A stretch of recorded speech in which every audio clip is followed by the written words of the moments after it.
सर्वप्रथम मैं माँ सरस्वती के श्री चरणों में नमन करता हूँ। हो जाओ तैयार, माँ सरस्वती आने वाली है। हो जाओ तैयार, माँ सरस्वती आने वाली है। सजा लो दरबार, माँ सरस्वती आने वाली है। सजा लो दरबार, माँ सरस्वती आने वाली है। तन मन और जीवन हो जाएगा पावन। तन मन और जीवन हो जाएगा पावन। माँ के कदमों के आहट से गूंज उठेगा विद्यालय आंगन। माँ के कदमों की आहट से गूंज उठेगा विद्यालय आंगन। ज्ञान की ज्योति जगा देना,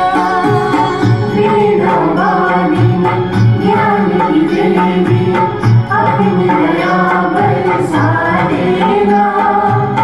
मेरे सिर तेरे हाथ में तू संगीत की देवी मैया, वीणो थारे हाथ में मारा सुमत कर जे सरदारी सेनो मैया, मारा सुमत कर जे सरदारी सेनो।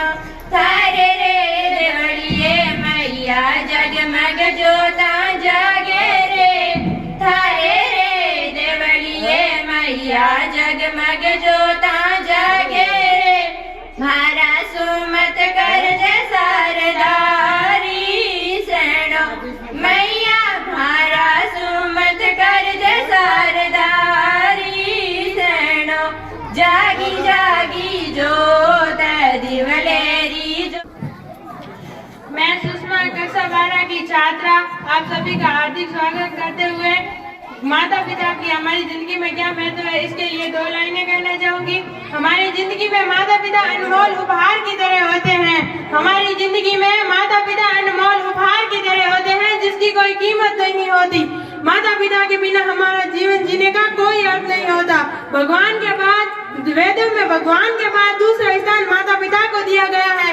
वेदों में भगवान के बाद दूसरा स्थान माता पिता को दिया गया है। माता पिता के बिना जीवन जीना तो दूर बल्कि सुजीवन की कल्पना तक नहीं कर सकते। माता पिता के जीवन जीना तो दूर बल्कि सुजीवन की कल्पना तक नहीं कर सकते। माता पिता ने हमें जिंदगी दी, माता पिता ने हमें जिंदगी दी। खुद की खुशियों को मिटाकर भी हमें सब कुछ दिया। खुद की खुशियों को मिटाकर भी हमें सब कुछ दिया। और आज की वीडियो के लिए उन्हीं के लिए अपने घर में जगह नहीं है। उस घर में जरूरत नहीं पूजा और पाठ की।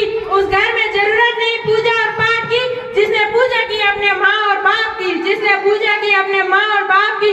कभी भी जिंदगी में अपनी सफलता का रौब अपने माता पिता को मत दिखाना। कभी भी जिंदगी में अपनी सफलता का रौब अपनी माता पिता को मत दिखाना, क्योंकि अपना सब कुछ हार कर भी उन्होंने आपको सफल बनाया है। क्योंकि अपना सब कुछ हार कर भी उन्होंने आपको सफल बनाया है।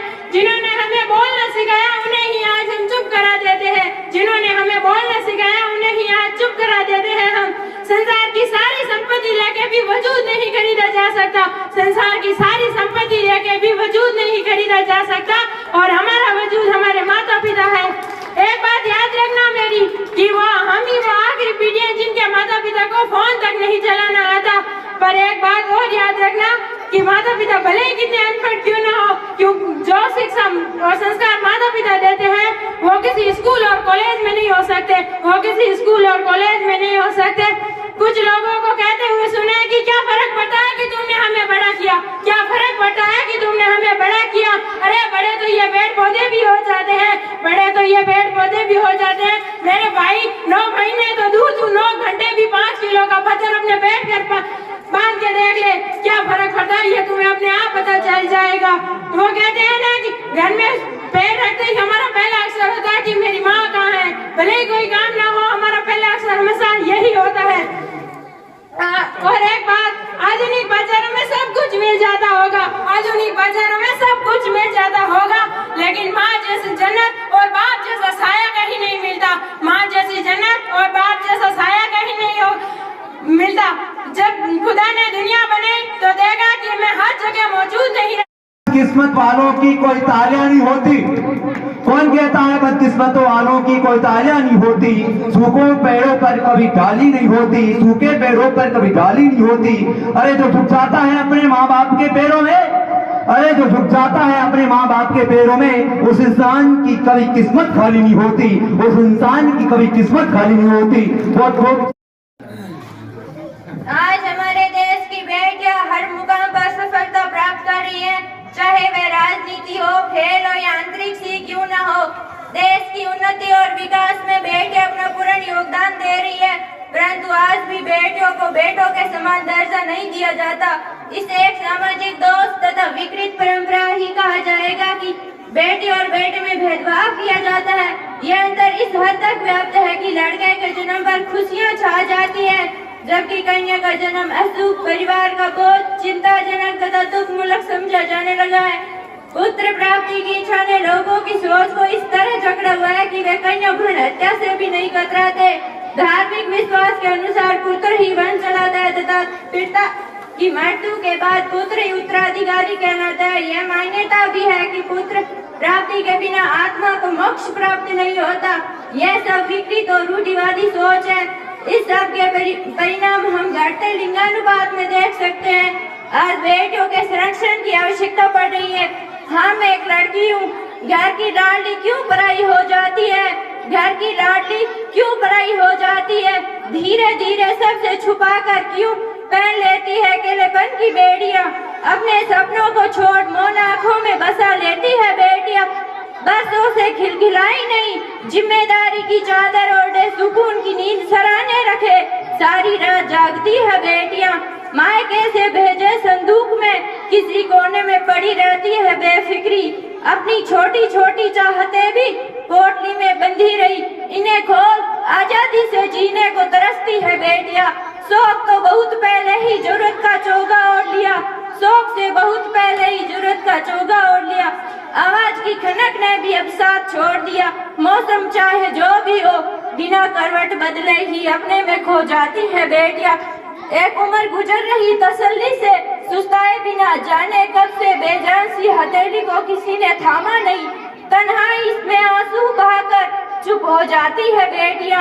घर की लाडली क्यों पराई हो जाती है बेटियां, धीरे धीरे सबसे छुपा कर पहन लेती है अकेलेपन की बेटियां, अपने सपनों को छोड़ मौन आंखों में बसा लेती है बेटियां। परिवार के लिए क्या होती है बेटियां, एक दिन माँ बाप से जुदा हो जाएगी ये बेटियां। अभी तो छोटी है बड़ी हो जाएगी, अभी तो छोटी है बड़ी हो जाएगी, तुमको मालूम हो जाएगा उसकी हैसियत बैठ के डोली में जिस दिन विदा हो जाएगी। यूं ना कत्ल करो बेटी का, यूं ना कत्ल करो बेटी का, बाद में बहुत पछताओगे। दुनिया में बेटी ना होगी बहू कहाँ से लाओगे। कितनी नफरत है बेटी से, गर्भ से उसको उतार दिया, पैदा होने से पहले ही तुमने उसको मार दिया। प्रभु के आगे तुम कैसे मुंह दिखाओगे, दुनिया में बेटी ना होगी बहू कहाँ से लाओगे।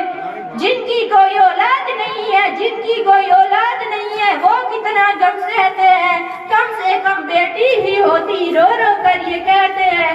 बेटी को न समझने वालों सीधे नरक में जाओगे, दुनिया में बेटी ना होगी बहू कहाँ से लाओगे। लड़कों से ज्यादा लड़की, लड़कों से ज्यादा लड़की माँ बाप की सेवा करती है, कितना भी कुछ कह दो फिर भी तुम ही पे मरती है। जुल्म करोगे यूं बेटी पर। का मेरे प्रणाम।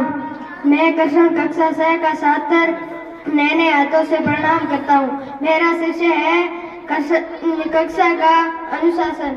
मैं मेरे सभी भाई और बहनों से यह कहना चाहता हूँ कि हमें अपनी कक्षा में आवाज नहीं करना चाहिए, चुपचाप कक्षा में पढ़ाई करनी चाहिए, हमें मिलजुल कर रहना चाहिए, गुरुजनों का आदर करना चाहिए, कक्षा को साफ करना चाहिए, कक्षा में हिंदी भाषा बोलनी चाहिए। यदि कक्षा का वातावरण बढ़िया है तो पढ़ाई भी शानदार होगी, पढ़ाई भी शानदार होगी। चलो हम सब मिलकर कक्षा का अनुशासन बनाए। मैं अपनी वाणी को विराम देता हूँ। जय हिंद, जय भारत। नाम अरविंद है। मैं कक्षा 4 का विद्यार्थी हूँ। मैं यातायात के नियम पर 4 लाइन बोलना चाहता हूँ। हमें यातायात के नियमों का पालन करना चाहिए, हमें बाईं ओर चलना चाहिए, प्रदूषण मुक्त वाहनों का प्रयोग करना चाहिए, हमें जेब्रा क्रॉसिंग का प्रयोग करना चाहिए, वाहन चलाते वक्त सीट बेल्ट का प्रयोग करना चाहिए। हमें यातायात के सिग्नलों का पालन करना चाहिए। हमें गति सीमा का पालन करना चाहिए। वाहन चलाते समय मोबाइल पर बात नहीं करनी चाहिए। इंसान जान ले है इंसान, कठिन कार्य करने से ही जीवन हो आसान, कठिन कार्य करने से ही जीवन हो आसान। इसी के साथ में कार्य अपनी कदरदानी को इस तरह ने सिपाहिए। अगर प्रस्तुति पसंद आई हो तो तालियां बजाइए, अगर प्रस्तुति पसंद आई हो तो तालियां बजाइए। इसी आगे मैं कार्य फांसता देखकर डर मुझे भी लगा फांसता देकर, लेकिन मैं बढ़ता गया रास्ता देकर। डर मुझे भी लगा फांसता देकर, लेकिन मैं बढ़ता गया रास्ता देकर। खुद में खुद मेरी नजदीक आती गई, खुद में खुद मेरी नजदीक आती गई मेरी मंजिल मेरे हौसला देकर। खुद में खुद मेरी नजदीक आती गई मेरी मंजिल हौसला देकर। इसी के साथ में छात्र आप सभी आज भाषण प्रतियोगिता में स्वागत करती हूँ। मेरा शीर्षक है साहस। इस पर कुछ बोलने से पहले आप सभी का ध्यान मेरी वाणी पर आकर्षित करना। बच्चों की स्थिति का विचार में किया जाए, इससे शिक्षक व अभिभावकों का वातावरण। Thank you very much to all of you. I heartily welcome all of you in today program Asu Bhashan. Now with my introduction, I am Pooja, class 9th student. Before starting my topic, I would like to say 2 lines for my dear Rukeshra Ramji. ये हुनर ये सादगी, ये हुनर ये सादगी, ये अपने बन की मुहूर्त नहीं देगी। ये हुनर ये सादगी, ये अपने बन की मुहूर्त नहीं देगी। किरदार तो बहुत देखे हैं जमाने में, किरदार तो बहुत देखे हैं जमाने में, मगर आप जैसी शख्सियत नहीं देगी, मगर आप जैसी शख्सियत नहीं देगी। Before starting my topic on the Christian culture of the future generation, it is ancient time to warn parents. I would like to dare or follow orders. We used to like parents. We used to like parents, but their feet that they are touching there and nothing. Today generation feet the nothing. Neither parents nor orders they are follow. I would their parents, but just as drama respected 14 years of exile, but these parents, at the end I just today program I say two lines कि ये वक्त की रफ्तार बड़ी तेज है, वक्त की रफ्तार बड़ी तेज है, संस्कृति अपनी विचार कैसे। इसलिए देश को नारों की नहीं, इसलिए देश को नारों की नहीं, संस्कारों की जरूरत है, संस्कारों की जरूरत है। दूर करते जो है नैतिकता के अंधेरे, दूर करते जो है नैतिकता के अंधेरे। ऐसे वैदिक विचारों की जरूरत है, ऐसे वैदिक विचारों की जरूरत है। जय भारत। परम आदरणीय निर्देशक महोदय, बाहर से पधारे ग्रामीण सज्जनों, प्रधानाचार्य, गुरुजनों एवं साथ पढ़ने वाले मेरे प्यारे भाई बहनों, मैं परवीन कक्षा 6 का छात्र आप सभी का आशु भाषण प्रतियोगिता में स्वागत करता हूँ। मेरा शीर्षक मेरे जीवन का लक्ष्य है। इस पर कुछ बोलने से पहले आप सभी का ध्यान मेरी वाणी पर आकर्षित करना चाहता हूँ। कक्षा 5 आपका आशु भाषण प्रतियोगिता में आपका हार्दिक स्वागत करती हूँ। बस की यात्रा हमेशा मजेदार हो। मेरा प्रणाम। मैं मोहित कक्षा 8 का छात्र सभी को मेरे दिल की गहराइयों से हार्दिक स्वागत करता हूँ। मेरा शीर्षक चोरों का जमाना। मैं इस पर अपने विचार करने से पहले ये बताना चाहता हूँ कि आज हर जगह पर उसका बहुत बुरा प्रभाव देख रहे हैं। इससे ये मालूम होता है कि आज स्वतंत्र भारत की आजादी भी सही प्रकार से नहीं जीवन जिया जा सकता है। आज मानव से डर रहा है। कोई भी लक्ष्य बड़ा नहीं, जीता वही जो डरा नहीं, जीता वही जो डरा नहीं।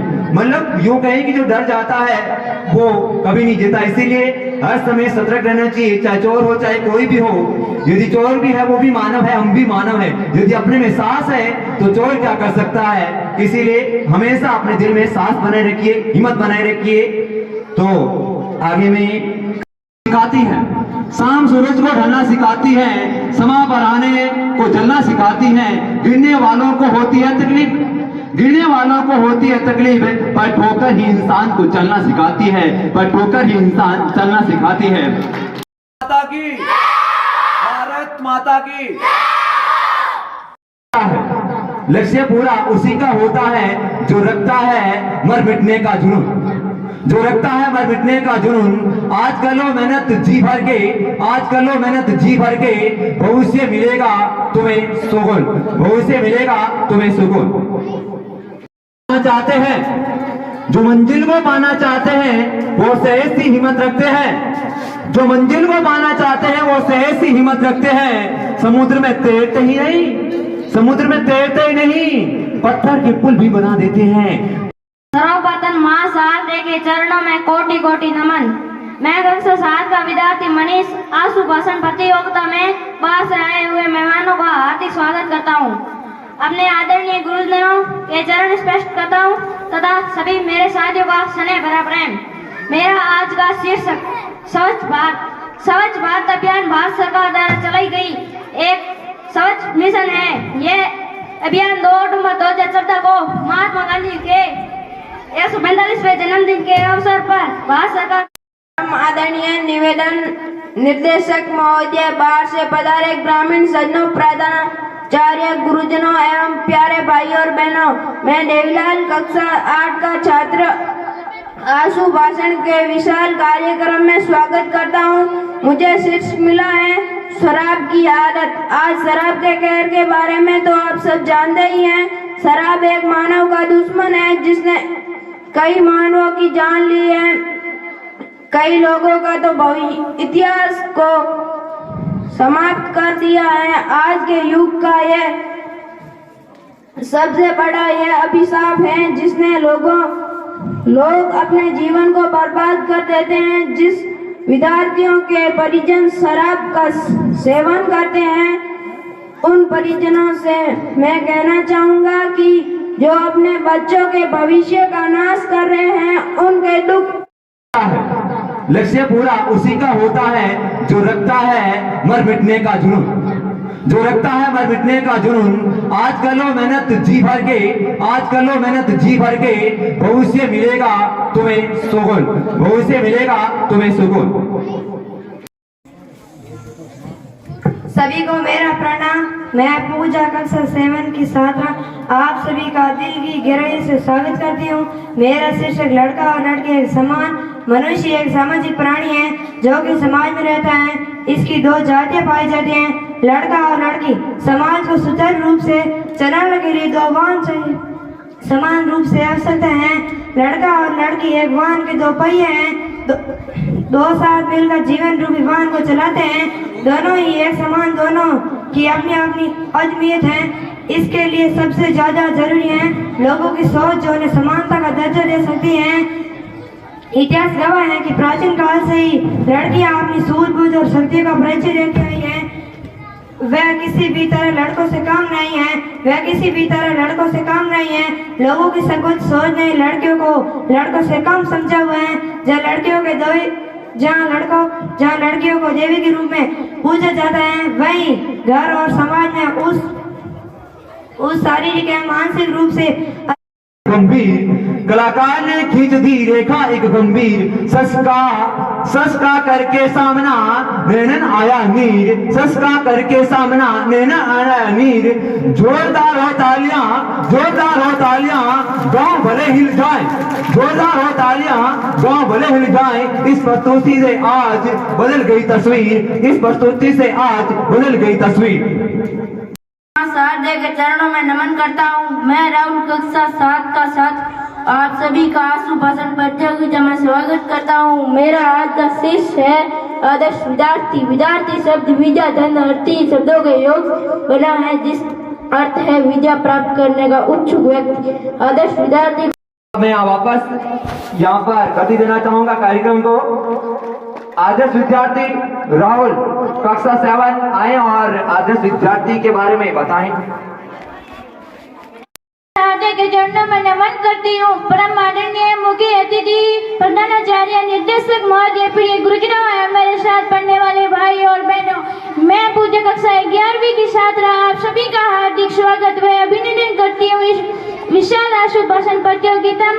मुझे शीर्षक मिला है शहीद। इस पर अपने विचार रखने से पहले पुनः आप सभी का ध्यान मेरी वाणी पर आकर्षित करने का प्रयास करूंगी।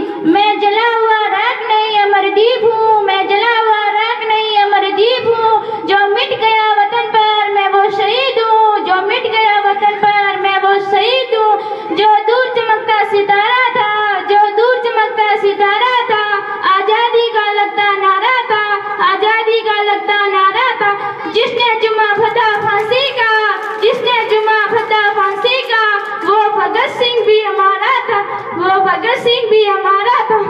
देश की आजादी की लड़ाई में महान स्वतंत्रता सेनानियों शहीद भगत सिंह, सुखदेव, राजगुरु के बलिदान को कभी भुलाया नहीं जा सकता।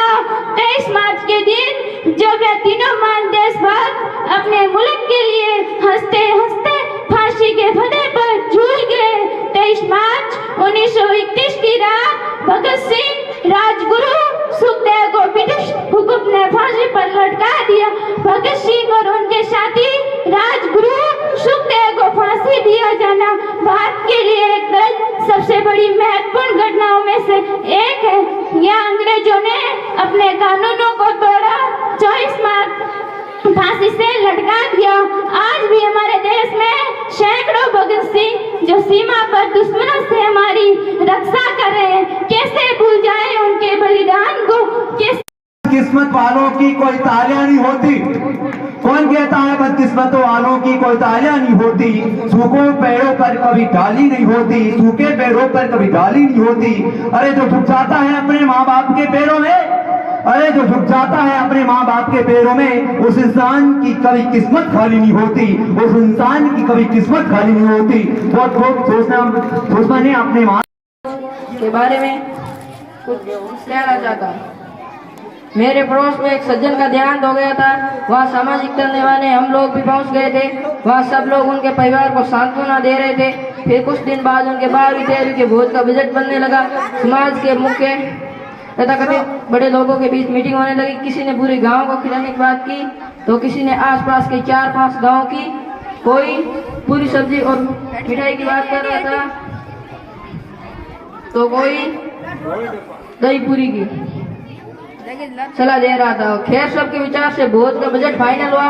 किसी ने मृतक के परिवार के लोगों से कुछ विचार नहीं लिया। मुझे बड़ा अटपटा लग रहा था, आखिर ये कौन सी परंपरा निभा रहे हम लोग। ये बड़ा ही शोचनीय विषय। हमारे समाज में ये मृत्यु भोज एक कलंक के रूप में फैल चुका है। कितना दयनीय लगता है जब मृतक परिवार के लोग शोकाकुल होते हैं और उनसे वहाँ मिलने आए हुए लोग आओ भगत की अपेक्षा रखते हैं। अमीर परिवार के लिए तो कम से कम कोई आर्थिक संकट नहीं आता, लेकिन गरीब परिवारों को भी ये भोजन करना अनिवार्य होता है। चाहते हैं जो मंजिल को पाना चाहते हैं वो सहज सी हिम्मत रखते हैं, जो मंजिल को पाना चाहते हैं वो सहज सी हिम्मत रखते हैं। समुद्र में तैरते ही नहीं, समुद्र में तैरते ही नहीं, पत्थर के पुल भी बना देते हैं। समुद्र में तैरते ही नहीं, पत्थर के अंदर है वो, समुद्र के पत्थर से पुल भी बना देते हैं। आगे में गति। मैं शीला कक्षा 9 की छात्रा आप सभी का आंसू भाषण प्रतियोगिता में हार्दिक स्वागत करती हूँ। मेरा शीर्षक लड़का लड़की एक समान। आज के आधुनिक युग में लड़का लड़की में कोई अंतर नहीं है। यदि आज भी कोई ऐसी धारणा रखता है कि लड़की कुछ नहीं कर सकती तो वो बिल्कुल गलत सोच रहा है। आज लड़कियां लड़कों से कंधे से कंधा मिलाकर चल रही है। वो सब कुछ कर रही है जो आज के दौरान लड़के कर सकते हैं। पिछले कुछ वर्षों के दौरान लड़कियों ने हर क्षेत्र में सफलता हासिल की और ये साबित किया है कि लड़कियां प्रत्येक क्षेत्र में कार्य करने के लिए सक्षम हैं। आजकल के लोग ये भी सोच रखते हैं अगर लड़का देर रात से घर आता है तो अरे भाई लड़का है, अगर लड़की देर रात से घर आए तो उससे अनेक सवाल पूछे जाते हैं। लड़की को हर चीज के लिए मना किया जाता है, जैसे कि तू लड़की हो इतनी जोर से मत हंसो, इतने लड़कों की दोस्त मत बनो, जब तुम सपने देखोगी तो बहुत सवाल उठेंगे। कोई तुम्हारे लिए अपनी गाड़ी का दरवाजा खोलेगा तो कोई अपने दिल का दरवाजा बंद भी करेगा। बस तुम्हें इतना याद रखना है कि तुम अबला नहीं, नारी नहीं, अप्सरा हो। इस संदर्भ में मैं एक कविता बोलना चाहती हूँ। लड़की क्या इंसान नहीं, लड़की का कोई मेरा प्रणाम। मैं मोहित कक्षा 8 का छात्र सभी को मेरे दिल की गहराइयों से हार्दिक स्वागत करता हूँ। मेरा शीर्षक चोरों का जमाना। मैं इस पर अपने विचार करने से पहले ये बताना चाहता हूँ कि आज हर जगह पर उसका बहुत बुरा प्रभाव देख रहे हैं। इससे ये मालूम होता है कि आज स्वतंत्र भारत की आजादी भी सही प्रकार से सर्वप्रथम मां शारदे के चरणों में नमन करता हूँ। मैं रमेश कक्षा 7 का छात्र आप सभी का आंसू भाषण प्रतियोगिता में स्वागत करता हूँ। मेरा शीर्षक हमारा राजस्थान है। मैं अपने राजस्थान के बारे में कुछ विचार रखने जा रहा हूँ। राजस्थान का इतिहास कई सदियों पुराना है। यहाँ पर कई वीरों ने अपनी वीरताओं का परिचय दिया है। कई वीरांगनाओं ने अपने स्वाभिमान की रक्षा के लिए अपने प्राणों को दांव पर लगाया है। राजस्थान में 33 जिले एवं कई पुरानी इमारतें हैं। राजस्थान के ऊंट सिखाती है, शाम सूरज को ढलना सिखाती है, समा पर आने को जलना सिखाती है। गिरने वालों को होती है तकलीफ, पर ठोकर ही इंसान को चलना सिखाती है, कक्षा 8 का छात्र आप सभी का आंसू भाषण प्रतियोगिता में स्वागत करता हूँ। मुझे शीर्षक मिला है बिजली बचाओ। इसके बारे में सामान्य जानकारी से लगभग आप सभी परिचित होंगे।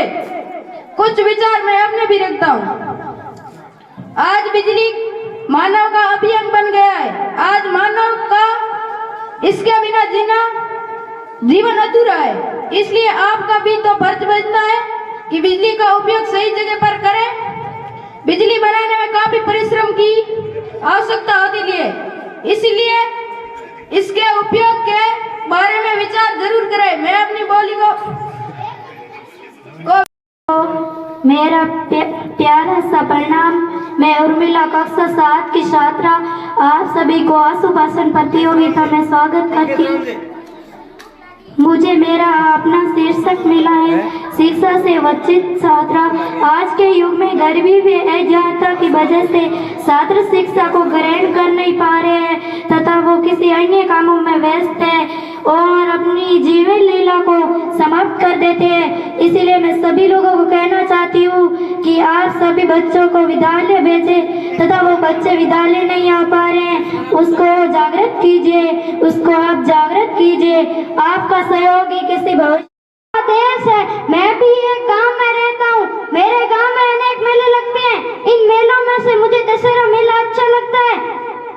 इस मेले में राम रावण का युद्ध होता है। रावण मारा जाता है, उसके पुतले को जलाया जाता है, पटाखे फूटते हैं, खूब आनंद आता है। मेले में बहुत भीड़ होती है। मेले को देखकर आसपास के गांव के नर नारी व बच्चे आते हैं। दुकानें सजती है, सभी धूमधाम कर का मेरे प्रणाम। मैं कृष्ण कक्षा 6 का छात्र नए हाथों से प्रणाम करता हूँ। मेरा शीर्षक है कक्षा का अनुशासन। मैं मेरे सभी भाई और बहनों से यह कहना चाहता हूँ कि हमें अपनी कक्षा में आवाज नहीं करना चाहिए, चुपचाप कक्षा में पढ़ाई करनी चाहिए। हमें मिलजुल कर रहना चाहिए, गुरुजनों का आदर करना चाहिए, कक्षा को साफ करना चाहिए, कक्षा में हिंदी भाषा बोलनी चाहिए। यदि कक्षा का वातावरण बढ़िया है तो पढ़ाई भी शानदार होगी। चलो हम सब मिलकर कक्षा का अनुशासन बनाएं। मैं अपनी वाणी को विराम देता हूँ। जय हिंद, जय भारत। भगत का घूमा था और निर्दोषों के खून से सनी उस माटी को भगत सिंह ने चूमा था। बहुत कोटि नमन। आज के इस कार्यक्रम के अध्यक्ष मोडाराम जी फौजी साहब, प्रिंसिपल सर, निर्देशक बाबूलाल जी बोला और मेरे विद्वान स्टाफ साथियों, प्यारे विद्यार्थियों, आप सभी का विद्यालय परिवार में हार्दिक स्वागत एवं अभिनंदन। आज का आपका कार्यक्रम बहुत ही शानदार है। समय की अपनी मर्यादा है। कुछ कमियां हमारे में रही, कुछ आप में भी थी, क्योंकि लाइट की वजह से कुछ परेशानियों का सामना करना पड़ा। आपके पास यही एक मंच है, आपको बोलने का मौका दे रहा है। आपके विद्यार्थी जीवन के बाद आपको कोई ऐसा मंच नहीं मिलेगा जहां आप बुलाया जाएगा कि आप आओ और मंच पर बोलो। इसके बाद आपको बोलने की इच्छा होगी पर आपको कोई मंच नहीं देगा। तो मेरा आपसे यही निवेदन रहेगा, जब भी आपको विद्यालय परिवार में कोई भी कार्यक्रम हो, गांव से पधारे हुए ग्रामीण सज्जनों एवं मेरी स्टाफ साथियों, आप सभी को मैं इस विद्यालय परिवार की ओर से हार्दिक स्वागत एवं अभिनंदन करता हूं। प्रिय विद्यार्थियों, आप सबने अपने अपने शीर्षक के माध्यम से अपने अपने विचारों को रखा, आपने मेहनत की। ये देखकर हमें अत्यंत खुशी हो रही है कि आप में भी जरूर जज्बा और जुनून कुछ करने का है। आप यहाँ आए, आपके मन का जो डर था वो बिल्कुल क्या हो गया, निकल गया। तो यहाँ ये मंच है, इसीलिए विद्यालय के अंदर जो भी बच्चा विद्यार्थी यहाँ बोलना सीखता है वो जिंदगी के अंदर कहीं भी जाए, कहीं भी बोलने का मौका मिले, वो घबराएगा नहीं। अभी भी ये जो विद्यार्थी बैठे, इनमें से कई ऐसे विद्यार्थी है जो इस मंच पे आने से डरते। तो हमने उसी वजह से, उसी कारण ये कार्यक्रम रखा कि उस विद्यार्थी के अंदर आत्मविश्वास क्या हो, जागृत हो। आप सभी ने अच्छी प्रस्तुति दी, इसी के लिए मैं आप सभी को धन्यवाद देता हूँ। सभी ने अच्छे अच्छे शीर्षक लाए, कई ने जैसे पर्यावरण के बारे में, कई ने अपने माँ के बारे में। तो मैं भी माँ के बारे में 2 पंक्तियां कहता हूँ, सुनो। साया तो पेड़ की भली, साया तो पेड़ की भली, साए हो केर, भोजन तो माता का दिया भला, चाहे हो झेर, चाहे हो झेर। धन्यवाद। अपनी कदरदानी को इस तरह ने सिपाहिए। अगर प्रस्तुति पसंद आई हो तो तालियां बजाइए, अगर प्रस्तुति पसंद आई हो तो तालियां बजाइए। इसी आगे मैं